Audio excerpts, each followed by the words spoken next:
Guys, magandang umaga sa inyong lahat. Kumusta naman kayo dyan? Siya nga pala, shout out sa Luzon, Visayas, Mindanao.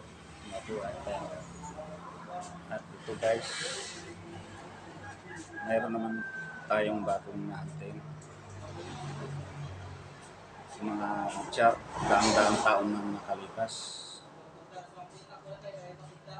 Ginamit ng insect nung panahon na yun. Nung nandito pa sila dito sa ating bansa, Pilipinas.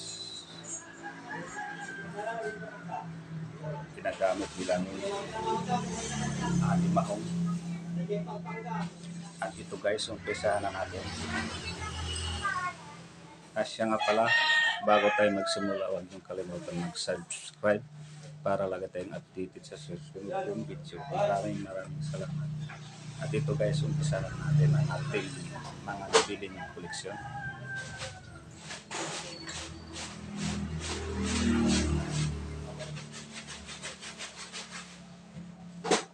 Ito guys, Chinese jar.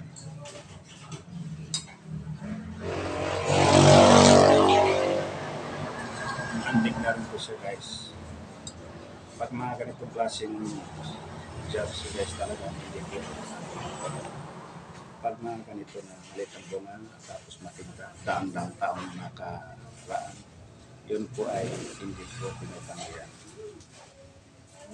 Chinese jar. Yun po ay aking kinukoleksyon. Mga ganitong malitang bunga. Basta antik siya, hindi ko pinatanggihan. Okay, next time. Dantahan tayo baka mabasa. Sayang ako ang mahal. At ito naman guys,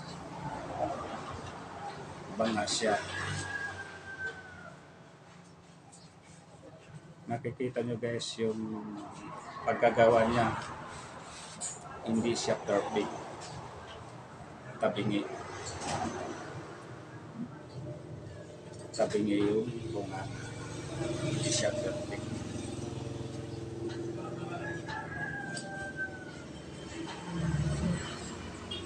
Hindi siya perfect. Tabingi. Ito siguro yung parang nilalaro nila ang pagkagawa. Ganito talaga guys, pag mga nauna talaga, hindi siya perfect, mga tabingi ang bunga.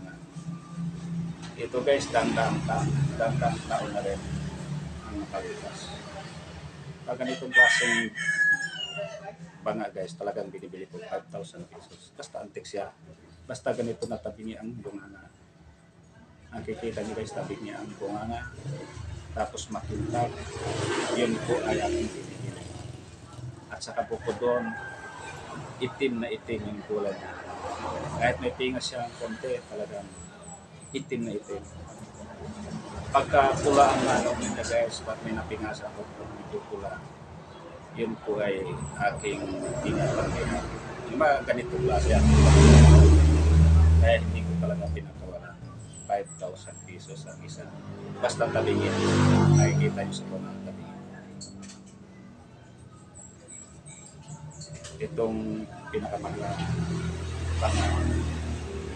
para kasi nilalaro nila pagkagawa. Kaya bibira lang ganito mga klaseng. Okay, next tayo. Dito naman tayo sa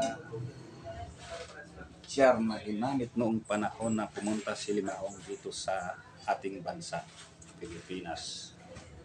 Ito yung tinatawag nila ng kamot-kamot jar. Daang-daang taon na rin nakalipas. Ito. Nakikita nyo sa itsura guys, marami siyang bubbles at itim na itim.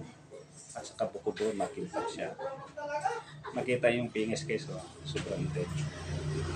Pag ganitong klaseng jars guys, hindi ko talaga pinatanggihan. Makikita nyo guys yung bungangan nyo sa tabi nila. Pag meron na kayong ganito, tumingin lang kayo.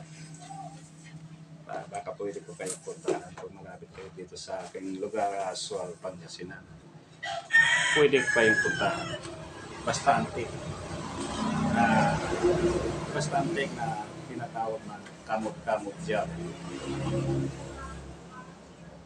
Nakikita nyo guys, kaya tinatawag na kamot-kamot gel dahil ay marami siyang SP, yung parang pinakalmo.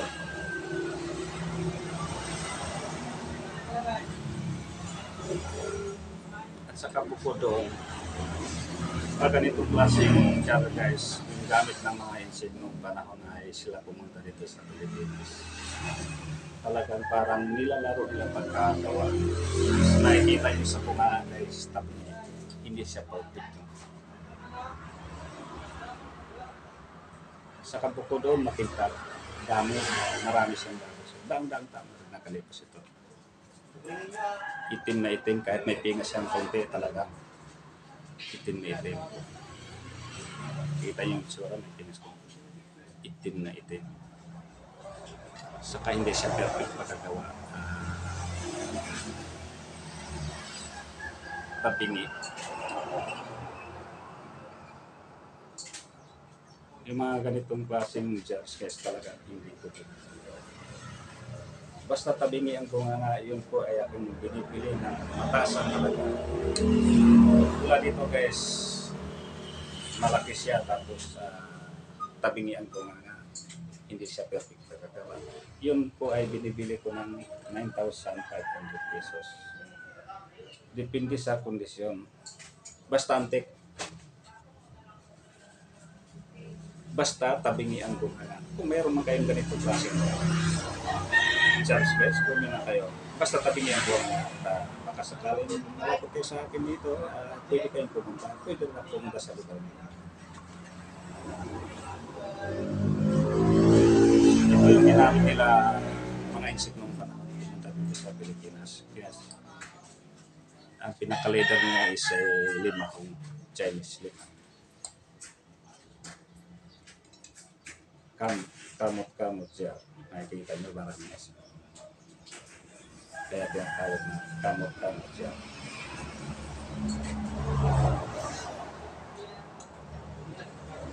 Basta mayroon kayo ganito kami, bumili na kayo sa agad. Pwede rin kayo pumunta sa akin dito. Basta tabingi ako nga hindi perfect. Basta ganitong klase ang binibili ko yung tabingi ako.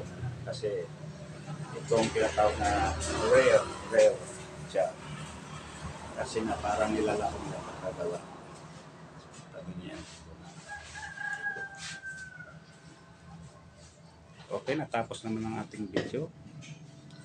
Paki-subscribe na rin ang aking YouTube channel. Maraming salamat sa inyong lahat.